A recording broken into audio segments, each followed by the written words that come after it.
Hi, and welcome back to Basement Backgammon. In this episode, we're going to be talking about my cube collection, but this is not my entire cube collection. Let me just pan over the whole thing here. Here you go.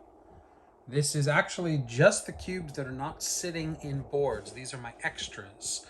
And there's some really interesting stuff in here, along with some really pedestrian stuff.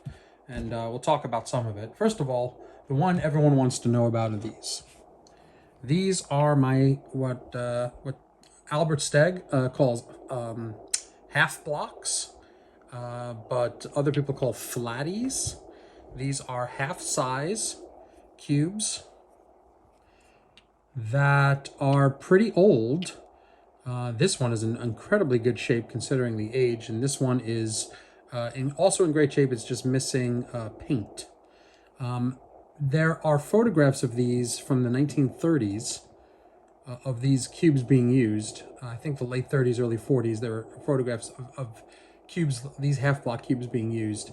And my working assumption is that the reason they made it cubes in this format is they were easier to fit in the lower profile boards of the time, and you can stick them in that board and then you can have a cube, whereas the larger cubes, those lower profile boards might not close properly.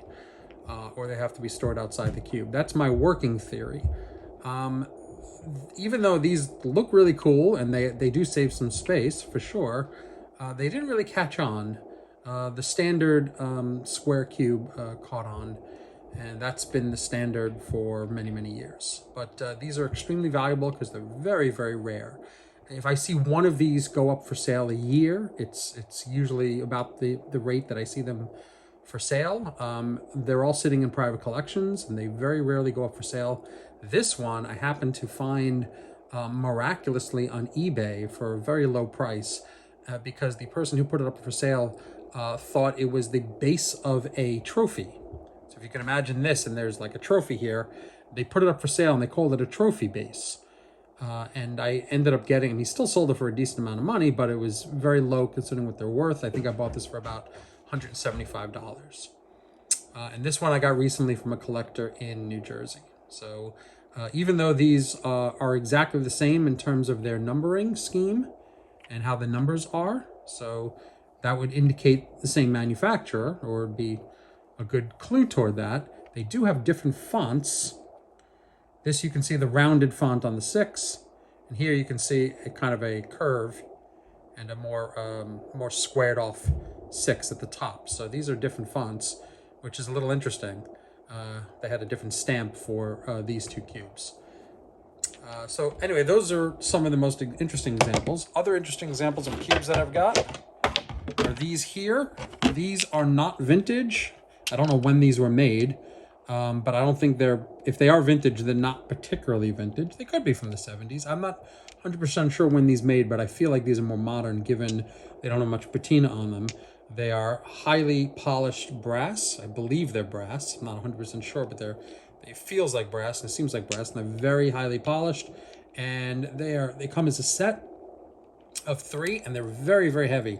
This one here weighs almost a pound, and the 3 together weigh 1.85 pounds. So these are actually pretty cool. If you get mad, you could throw these at your opponent and kill him. This is a modern cube in an interesting variety that is made in Turkey. I believe this is Backgammon who makes this. And even though this is an interesting varietal of cube, this kind of shape never caught on.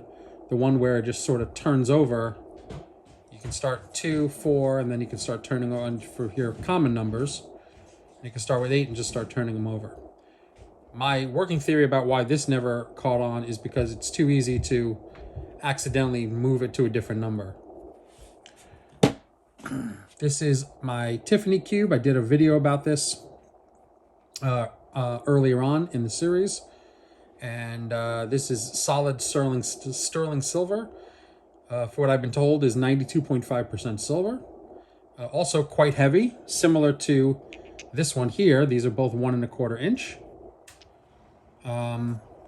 And worth quite a bit of money just for the melt value of the silver. And then you've got this interesting hexagon cube, which is made out of brass. I used to own some hexagon cubes made out of Bakelite, a bunch of them. I owned 3 of them. And I sold them because as great as they were and as beautiful as they were, no one likes to use these hexagon cubes for the same reason people don't like to use this.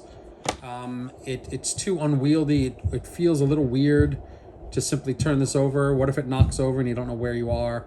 Too easy to knock over and too hard to store in the board. So they've just become collector's items, but this is the only one I've seen made out of brass. It happens to have someone's initials on it, RGT. This is solid brass and also very heavy. And then you've got some interesting triplers. This is an interesting varietal as well. I guess back in the day, I don't know how long ago these were made, but back in the day at some point, someone decided, hey, why double when you can triple? So if you are playing a cash game and you want to increase the stakes, you can go from 3 to 6 to 18. Here's 18. Good. Nope, that's not 18. I'm sorry, 3 to 6 to... Maybe that is 18. No, it's not. 6 times 3 is... Oh, to 20... No.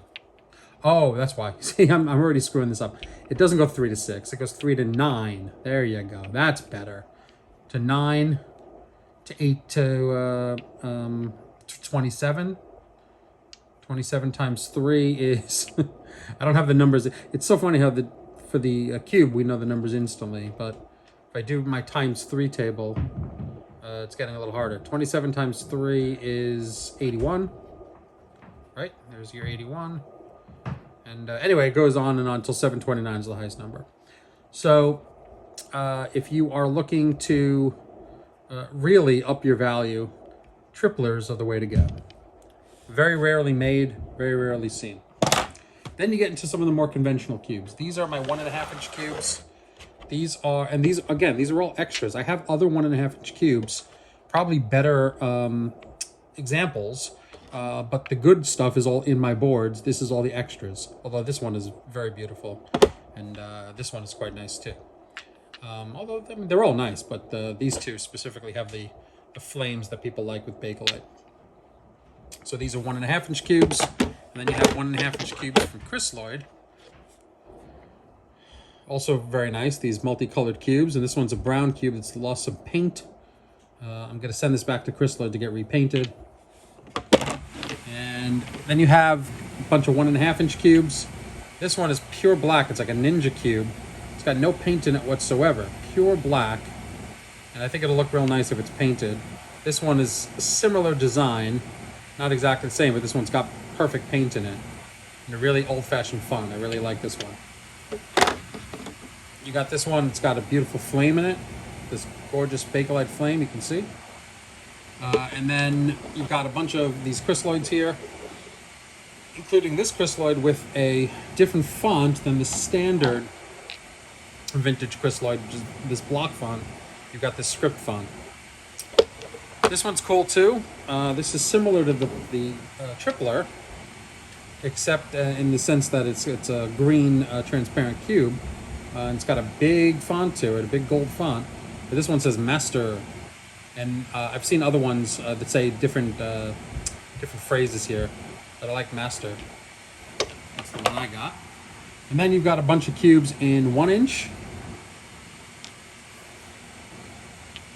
So this one's particularly nice. This one's nice too. It's got a red flame in it. Here's an interesting one with pressed in numbers. So this is a very vintage cube that they used to make in the 30s and 40s. And some manufacturers, rather than painting the numbers on, which like I'll show you like Chris Lloyd did, painted the numbers on, and some manufacturers carved numbers and then put paint in them, like this one. This manufacturer pressed it into the plastic while it was still, I guess, cooling. They pressed it in with a mold, and you can see how the edges pop up. Which gives it a little bit of a tactile feel to the top. This is a good example of 2, 4, 8 going across 16. This is an older style cube. and in very good shape. And then you've got the standard crystalloids in all sorts of different color schemes. These are really good for matching colors to sets that you're refurbishing. So if you're refurbishing a set and you're putting new checkers into it, matching it with the right color cube is always important. These are cubes that are all sub 1 inch that aren't worth a ton of money, but there's some really nice Bakelite in here, including, look at this one. It's got multiple colors. You got red on the 8 and 16, and then I got blue all around. Here's an old USB GF cube.